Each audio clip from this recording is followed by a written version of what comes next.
Knockout match তো knockout সব নাই ম্যাচটা নিয়ে আমরা একটু আলাদা চিন্তা ভাবনা করছি। যারা লাস্ট ম্যাচ আমরা লিগের ম্যাচটা খেললাম ওদের কাছে, আমরা হয়তো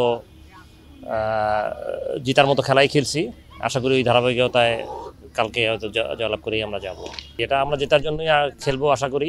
আর ধরেন অনেক সময় আমরা গোল দেওয়ার পরও গোল খাচ্ছি, হয়তো কিছু সময়টা হয়তো মনোযোগটা ভালো থাকছে না, এই কারণেই হয়তো গোল খাওয়া হচ্ছে।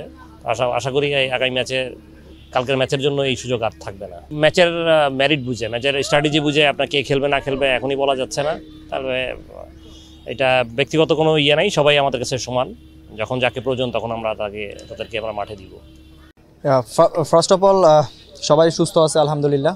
আর যেহেতু জয়ের কথা বলছেন, এটা আসলে নকআউট ম্যাচ, সো এখানে ড্র অথবা হেরে যাওয়ার মাইন্ডসেটই নেই কারণ হারলে টুর্নামেন্ট থেকে বাদ, আর যদি জিততে পারেন তাহলে নেক্সট ফাইনালটা আপনাদের জন্য। তো আমি মনে করি যে এখানে সবার মাইন্ডসেট সেম আছে।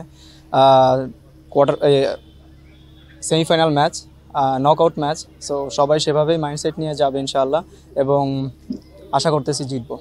হ্যাঁ, আসলে স্বাভাবিকভাবে মিস্টেক যে কেউ করতে পারে, আর mistake is part of game. But এটাকে ওভারকাম করার জন্য আমাদের স্কোরিং অ্যাবিলিটিটা আরও বেশি করতে হবে।